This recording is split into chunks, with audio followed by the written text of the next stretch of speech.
Ayaw ba tumigas ng inyong talong, ng inyong saging, o ng inyong John Manoy? Diyan, ito po ang katanungan ni Ondong Sergio. Ang tanong niya po, Inday, kahit anong gawin ko po ay ayaw po tumigas, ayaw po tigasan, no? Kahit ako po ay napakabata pa po, nasa mid-30s pa lang po ako, pero bakit po nagkaganito? So, i-explain natin yan sa abot ng ating makakaya, mga ka-ludes, mga ka-open dyan, mga ka-green grass of horns. So, disclaimer, ako po ay hindi isang doktor, ako po ay hindi isang nurse, ako po ay isang marites lamang na mahilig magbasa, maghilig makialam sa mga buhay na magkupol, mahilig maki-itchush, mahilig maki-advise kahit hindi naman kailangan, at lalong-lalo na mahilig magbasa tungkol sa mga problemang ganyan, no? So, itong advice ko ay nasa inyo na po kung i-absorb ninyo o hindi. So, ito po ay tanong ni Dodong Sergio. So, kung nanood ka naman, Dodong Sergio, ano nung pangalan niya, no?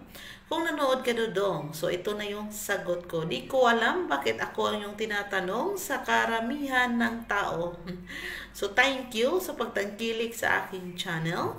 Thank you sa papanonood sa aking walang kabuluhang mga video. Bakit ba hindi tumitigas kahit gaano mo na siya nilalaro? Or may ginagawa ka or may ininom ka na para siya tumigas, pero nagpalya pa rin, pumapalya pa rin, at nahihiya na siya sa kanyang jowa dahil nasa 30s pa lang siya, diba? Single, ready to mingle, pero yun na po ang nangyayari sa kanyang kakambal. Yun, tawagin nila natin kakambal. Yun po ang nangyari sa kanyang kakambal, no? Yung bigla na lang ayaw magkaroon ng energy, no? So, ano nga ba yung mga dahilan bakit nawalan ka ng lakas ng tuhod, no? Nawala yung lakas ni baka tayo ni Lloyd. So marami pong dahilan, Dodong, kung bakit nangyayari yan. Based po ito sa mga nababasa ko. Una po, kung ikaw po ay may tinatawag nating districtal malfunction, no? Yung hindi na tinatayuan. So, number 2 is yung marami kang gamot na iniinom. Lalo na kung ikaw po ay may sakit sa diabetes, may sakit ka sa mga high blood, mga ganyan. So, pangatlong dahilan, bakit ayaw na niyang makilahok sa mga paligsahan o sa mga bakbakan, mga boxing dyan, no? Ay, meron kang mga bisyo na nakaka-apekto sa performance ng inyong alaga. At ano tong bisyo na to? Ito yung pag-i-smoke, pag-i-sigarilyo, Dodong. Mahilig ka maninigarilyo. Alam nyo naman kung ano yung nasa sigarilyo, nakaka-epekto po yung mga nikotina, mga ano pa dyan sa ating dugo, kasi it's composed of a blood, ang inyong kakambal. So, kung nakabarado yung mga dugo dyan, no? Hindi dumadalo yung dugo sa mga kaugat-ugatan, unod, bukog, paano siya sisigla? Paano siya mag-wake up dyan? No? Paano siya magising-gising dyan? Kung puro barado ang mga kaugatan, puro barado yung mga dugo dyan dahil sa mga nikotina na dumadami na doon, no? So, ano pa ba yung mga dahilan? So, pang-apat at panghuli na dahilan kung bakit ayaw kang tayuan, no? So, dahil po ito ay may problema ka sa inyong pag-iisip dito. Dahil kung wala kang problema dito, of course, magre-react talaga yung sa baba. Kasi ito po ang nagko-control sa baba. So, kung hindi po gumagana ang ito, so meaning hindi din po yan gagana. So, kailangan mo sigurong magpatingin ng dalubhasa neurologist tungkol sa mga ganitong bagal. Kung bakit may distraction ka, no? Kung bakit ayaw niya mag-react kahit nakakita ka ng sobrang wow dyan.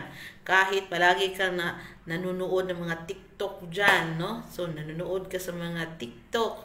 May mga pinaanuha ka dyan, may mga sinisave ka dyan ng kahit anong panood mo, pero si Kakambal, ayaw mag-react ni Kakambal, sobrang lazy ni Kakambal, ayaw niyang tumayo, no? Ayaw niyang magkikilos. So, isa yan sa mga problema, Dodong. Yung wala kang gana, no? So, kailangan mo magpatingin ng dalubhasang doktor kung alin man sa mga nabanggit ko ang posibleng meron ka, no? So, kailangan ko bang ulitin? No? So, kaya kailangan nating health is wealth. Kasi pag hindi natin aalagaan ang ating kalusugan, lalo na sa inyong mga dodong, mauuna pong lalayas, uuna pong magbaybay sa inyo ang kakambal ninyo. Which is yung kakambal ninyo is yung pinaka-importante sa buhay ninyo. Kasi pag ito po ay nawala, wala na din saysay ang buhay ninyo. Dahil hindi nyo na kayang magpaligaya. Hindi nyo na kayang pasiyahin pa ang nag-iisang mahal nyo sa buhay. No? At yan po ang ugat ng problema. Doon mag-uumpisa ang problema ninyong mag-asawa. Dahil hindi mo na magampanan, no? Ang pagiging tatay mo. Dahil hindi na nga nagkikikilos si kakambal mo, no? So, of course, hindi man ma-voice out ng inyong kapareha, hindi man ma-voice out ng inyong karelasyon dyan na ganyan yung problema nyo. Kasi nga, kami mga babae, mapagkimkim kami. Hindi kami palaki po, ganyan, no?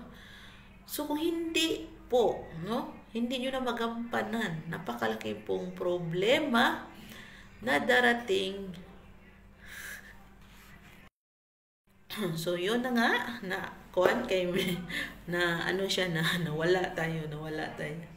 So, yun na nga, kailangan mo magpatingin sa mga espesyalistang doktor tungkol sa mga bagay na ganyan. Dahil ang bata mo pa, tapos yan na po yung inyong na-encounter, no? Yung na-feel mo na bakit ayaw na, no? Gustong-gusto mo pa pero ayaw na. So, meron mga dahilan, no? Yun nga sa mga nabanggit ko, sana isa doon sa mga nabanggit ko ay isa sa mga problema mo na malulutasan, no?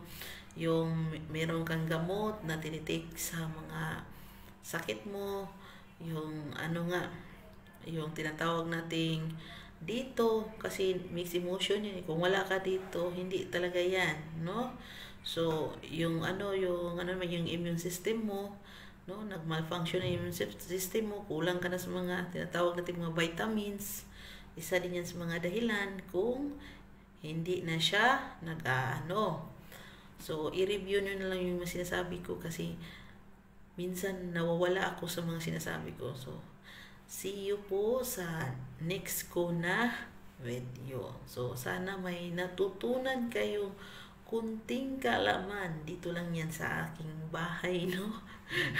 Na nawala bigla kasi nga bigla nang napatay ang ilaw. So, sana may natutunan kayong kunti. So, yun na ang sagot ko sa tanong mo, Dodong Sergio, kung bakit ayaw tumayo. So, salamat sa panunood at see you sa next kong video. Walang iba kundi si Inday Bagat, ang iyong Oman.